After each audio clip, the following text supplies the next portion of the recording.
Your position isn't compatible with our organizational hierarchy, Caroline stated during a short video conference. Your division is undergoing consolidation. I'm Dustin Hale, age 44, Executive Development Director at Red Forge Technologies located in Boulder, Colorado. For a dozen years, I've developed systems and managed teams that helped us evolve from a struggling new venture into a well-regarded name in energy solutions. Every significant platform we developed, every innovative methodology, I was deeply involved in all of them. I didn't contest or show any emotional reaction when Caroline delivered the information. I merely inquired about the transition procedures and disconnected, professional until the end. That happened 21 days ago. Today, I examined the non-compete clause in my employment agreement from my home workspace. The wording contained significant weaknesses. The purchasing company's attorneys had been careless, likely assuming employees from a smaller organization wouldn't notice or have the means to challenge it.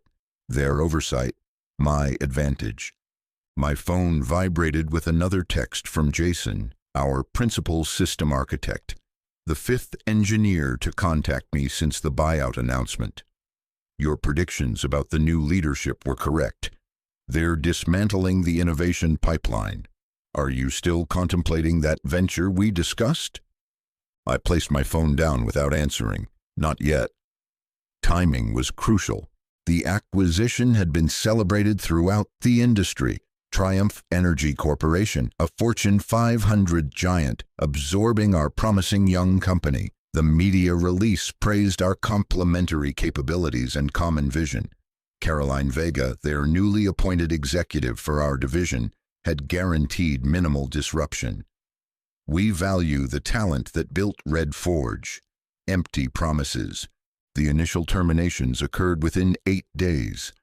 I accessed my laptop and reviewed the business strategy I'd been refining for months. Not because I anticipated being fired, though I had suspicions, but because I observed the company's direction changing even before the acquisition. The executives were prioritizing quarterly results instead of innovation. When Triumph presented their offer, our leadership practically rushed to accept it. Their eagerness should have been the first warning indicator. In the kitchen, I poured coffee and looked at the whiteboard I'd installed on the wall.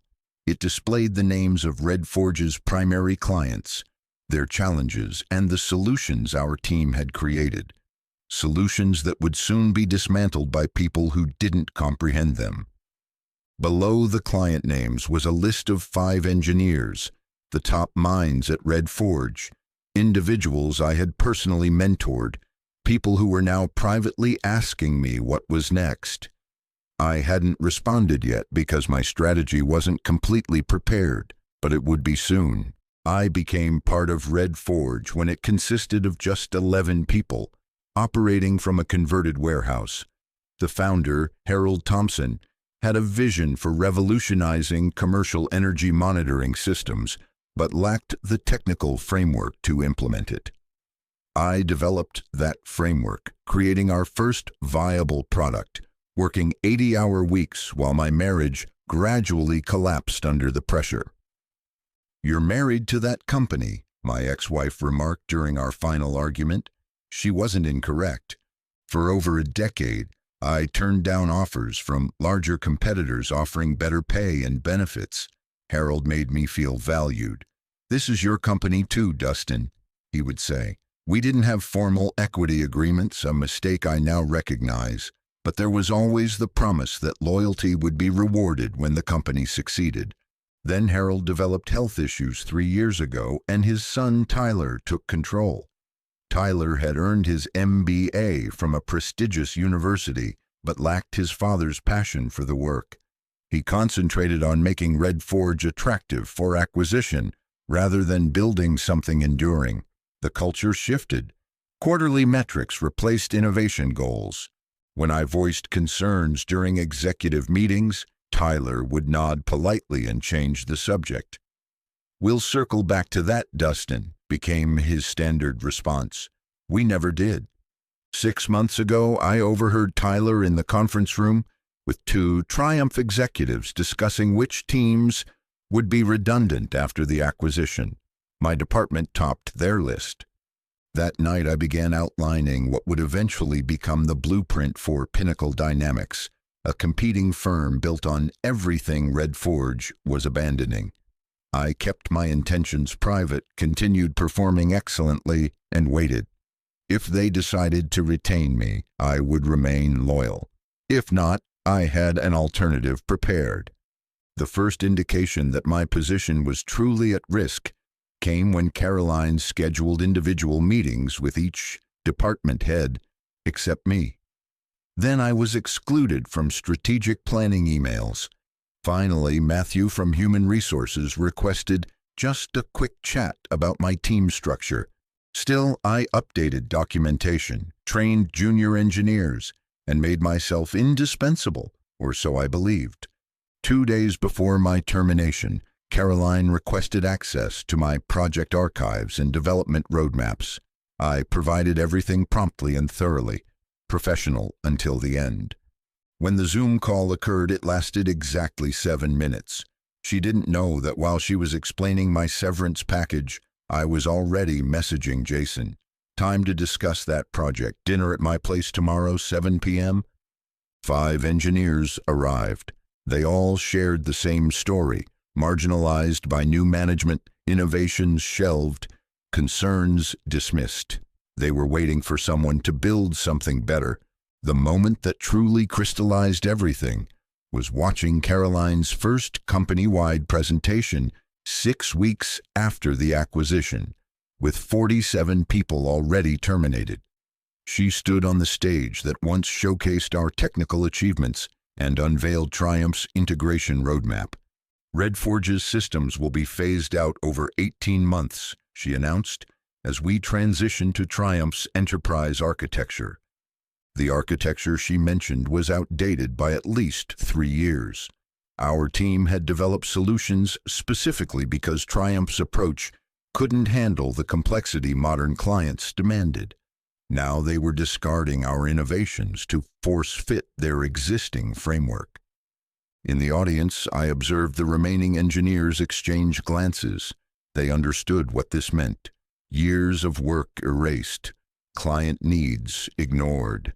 The very innovations that had made Red Forge valuable enough to acquire would be dismantled. I didn't speak during the Q&A, didn't challenge Caroline's assertions about synergies and economies of scale. I simply noted who nodded along with her statements and who stared at their notebooks, avoiding eye contact.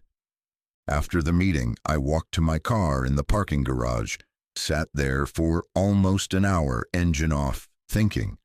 This wasn't just about losing my job. This was about something I had helped build being deliberately dismantled by people who didn't understand its value. That evening, I opened my laptop and finalized the business plan I'd been developing. What had started as a contingency was now becoming real. I created a secure messaging group with the 5 engineers who had visited my house after my termination. If you're serious about building something better, I have a proposal. Discretion essential. All 5 responded immediately. For the next 21 days, we gathered in the evenings at my residence. We identified the flaws in Triumph's approach, the opportunities they were missing, and the clients most likely to be dissatisfied by the changes. We mapped out exactly what made our Red Forge systems superior and how we could evolve them further without violating intellectual property laws. I used my severance package to secure a small office space and file the necessary paperwork to establish Pinnacle Dynamics.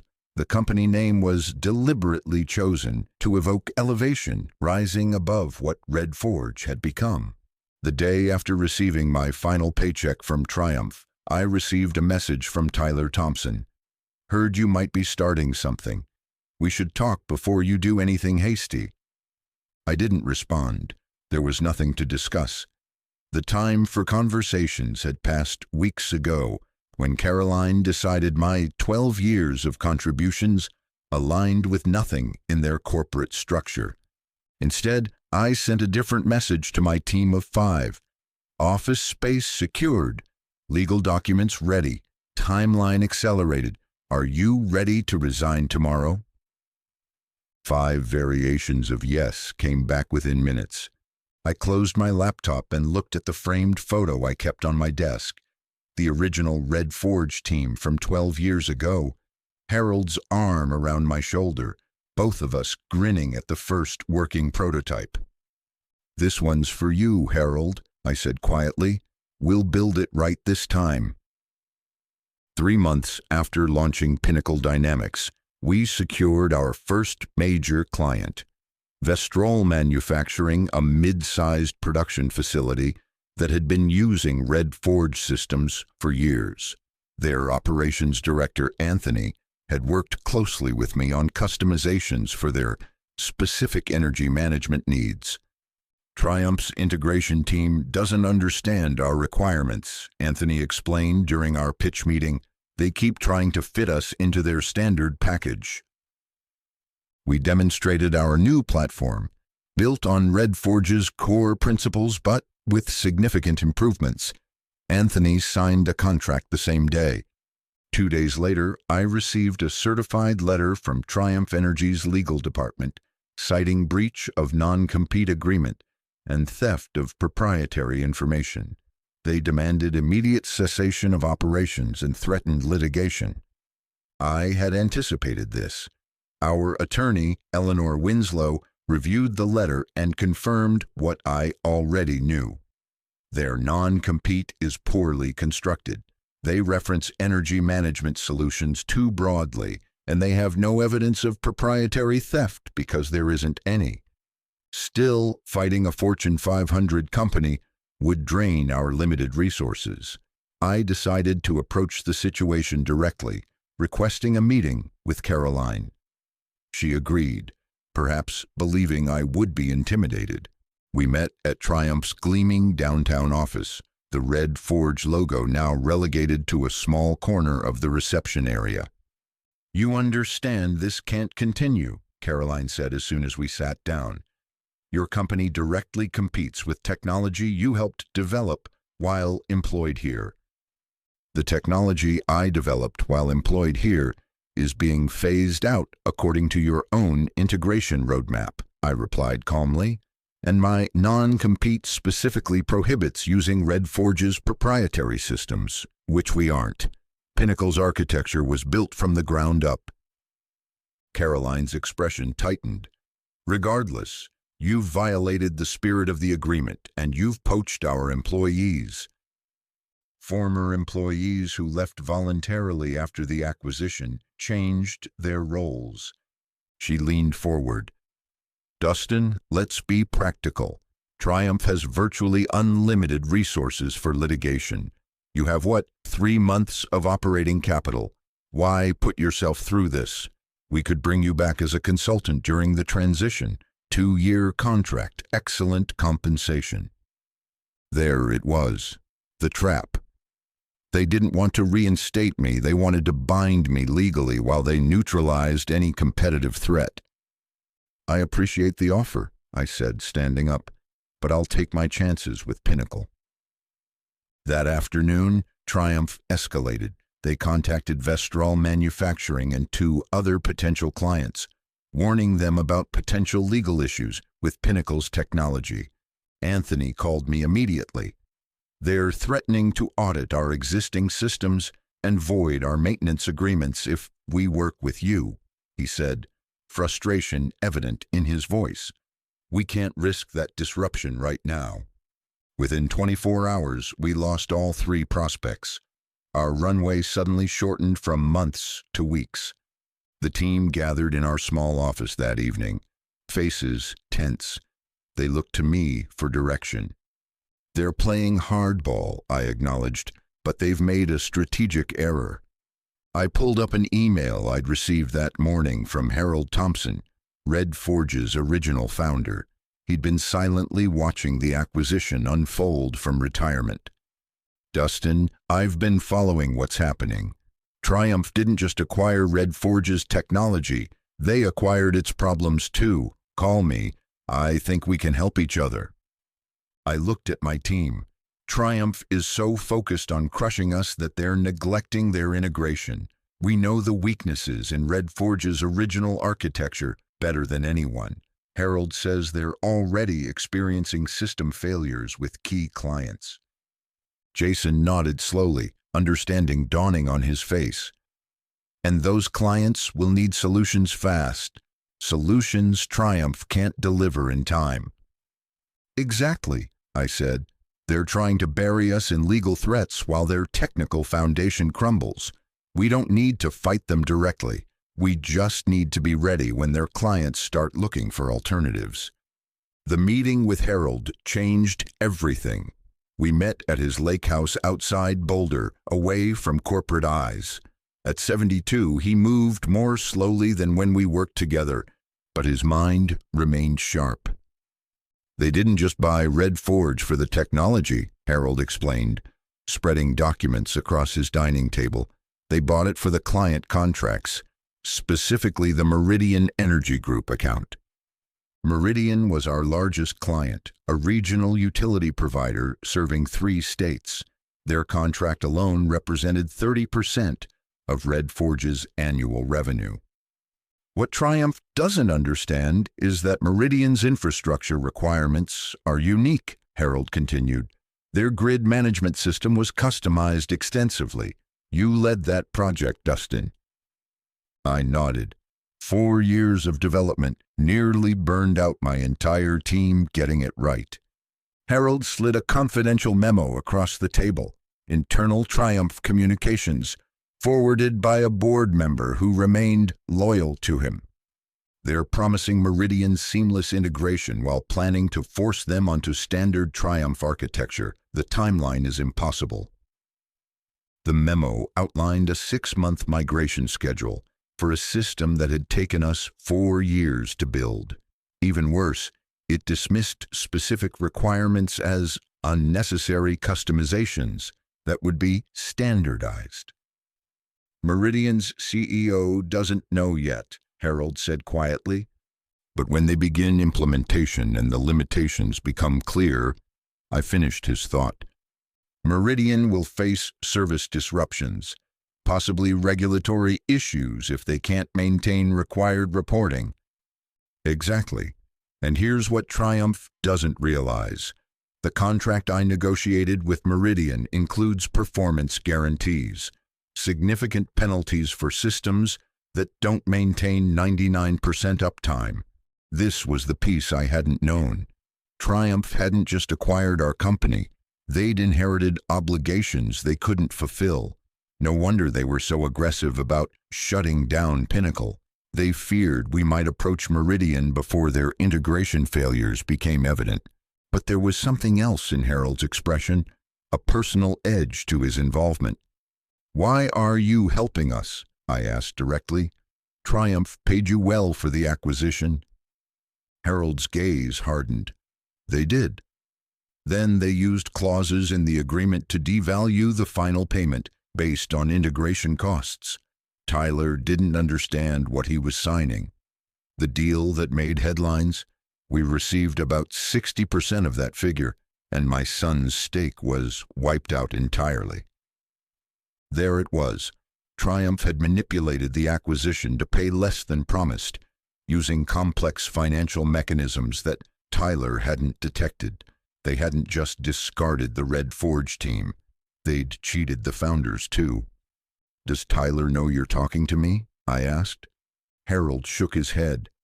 Tyler took a position with Triumph's corporate development team. He believes he's being groomed for executive leadership. His voice carried the weight of fatherly disappointment. He'll learn eventually. As I drove back to Denver, a new understanding crystallized. This wasn't just about my termination or Triumph's poor business decisions. This was about systematic corporate predation, identifying smaller companies with valuable client relationships, acquiring them under false pretenses, extracting what they wanted, and discarding the rest. The engineers they fired, calculated losses, the promises they broke, negotiating tactics, the technologies they dismantled, inconvenient complications. I pulled into my driveway and sat in silence for several minutes processing the implications. Then I called Jason. "Contact the team. Meeting at the office tomorrow, 7 a.m. We need to accelerate development of our Meridian-compatible system, and I need you to pull every piece of documentation we have on their grid architecture." "Are we going after Meridian?" Jason asked, his voice a mix of excitement and apprehension. "Not yet," I replied, "but we're going to be ready when they start looking for help, and they will, sooner than Triumph expects." We had 8 weeks to prepare for Meridian's inevitable crisis. The team worked around the clock, developing a platform that could seamlessly interface with Meridian's existing infrastructure while providing the improvements they would soon desperately need. I maintained a careful distance from Meridian executives, knowing Triumph was likely monitoring any contacts. Instead, I focused on building our capacity and evidence base. We documented every public failure in Triumph's integration process, creating a comprehensive analysis of where their approach was fundamentally flawed. Meanwhile, Harold activated his industry network. Without directly referencing our strategy, he began raising questions at energy sector conferences about the technical challenges of forced system migrations. The conversation was happening exactly where we needed it, in the professional circles where Meridian's technical leaders participated. The first major crack appeared 5 weeks into our preparation. Triumph initiated the first phase of Meridian system migration and immediately encountered the issues we had anticipated. 3 substations experienced monitoring failures, creating gaps in regulatory compliance data. Meridian's Chief Technology Officer, Vanessa Powell, publicly described the issues as expected transition challenges, but privately, according to Harold's contacts, she was furious. 2 weeks later, when the second phase caused a 4-hour reporting blackout across an entire service region, the situation escalated. Meridian issued a formal notice of deficiency to Triumph, triggering the performance guarantee clauses. Triumph's response was telling. They assigned blame to inherited architectural limitations from Red Forge. They were setting up a narrative to void the performance guarantees by claiming the original system was defective. That was the opening we needed. I drafted a detailed technical analysis demonstrating how the failures stemmed not from Red Forge's original architecture, but from Triumph's incompatible integration approach. Harold delivered this document personally to Vanessa Powell. 3 days later, I received a text message from an unknown number. "Coffee tomorrow, 2 p.m., Westside Roasters." It was signed simply VP. When I arrived at the cafe, Vanessa was already seated in a corner booth. She got straight to the point. "Your analysis matches our internal findings," she said quietly. "Triumph is attempting to force us into their system to avoid maintaining our customizations. The regulatory risks are unacceptable." "You have options," I replied carefully. "Do I?" "Our contract with Triumph is binding. Breaking it would trigger penalties that would exceed our annual technology budget." "Unless Triumph is in material breach through performance failures," I suggested, "which your legal team is likely exploring right now." Vanessa's slight smile confirmed my assumption. "We would still need an immediate alternative. Regulatory reporting can't wait for a new vendor selection process." I slid a flash drive across the table. "This contains a technical overview of Pinnacle's platform. It was built specifically to address the issues you're experiencing. We can deploy within 3 weeks with 0 regulatory interruption." She pocketed the drive without examining it. "Triumph claims you violated non-compete agreements." "They've made that claim, yes, but their legal position has significant weaknesses which our counsel has documented." I provided a second flash drive. This contains our attorney's analysis. Your legal team will find it illuminating. Vanessa nodded once. I'll be in touch. 2 days later, Triumph announced an emergency stabilization of Meridian Systems, effectively admitting their integration approach had failed. Their stock dropped 8% by market close. That evening, I received an official request for proposal from Meridian Energy Group, bypassing their normal procurement process under emergency provisions. I gathered our team. This is it. Meridian needs a solution immediately, and we've built exactly what they require. Everything we've worked for comes down to this proposal. Jason looked around the room at our small but determined team. Should we be concerned about Triumph's response when they realize what's happening? I shook my head. They've created their own crisis. Now they'll have to watch us solve it.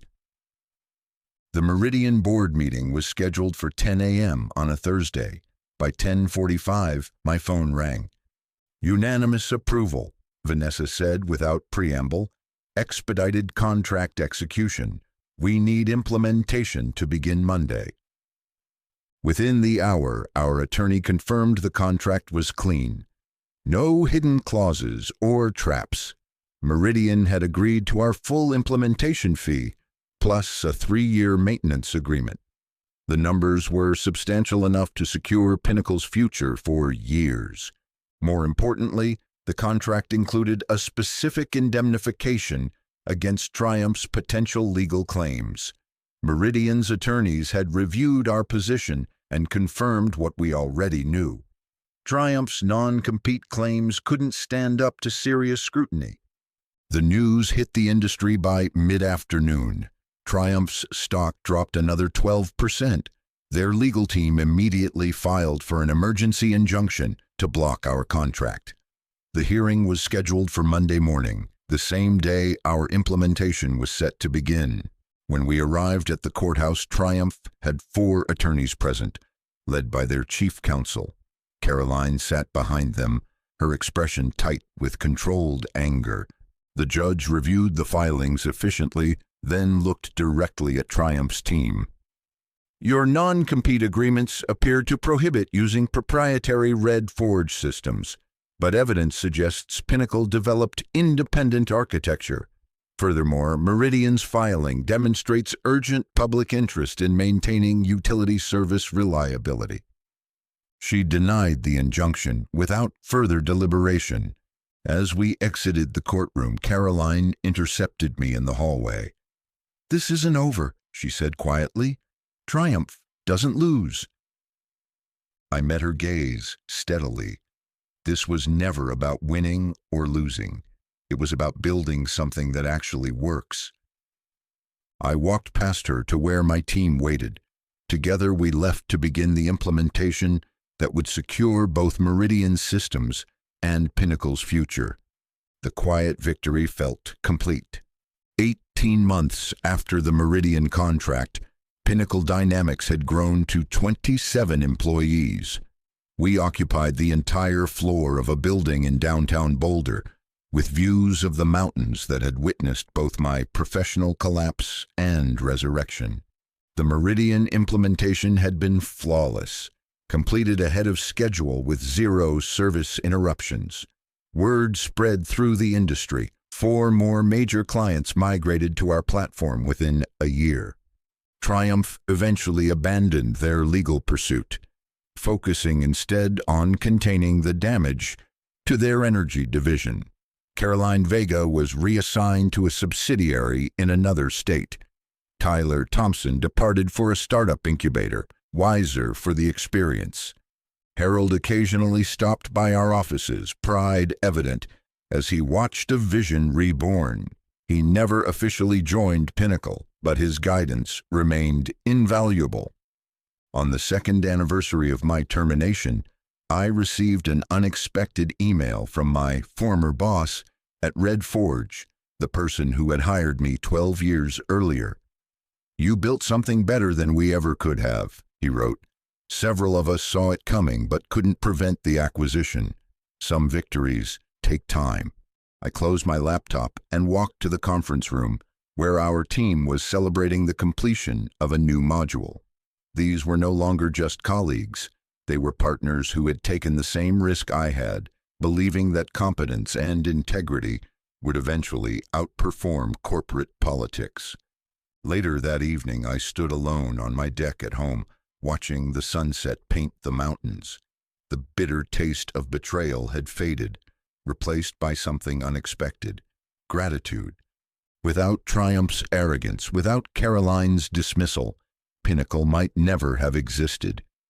I hadn't just reclaimed my career, I'd built something more aligned with my values than Red Forge could have become under Triumph's direction. Sometimes getting pushed out of the wrong place is exactly what you need to find the right one.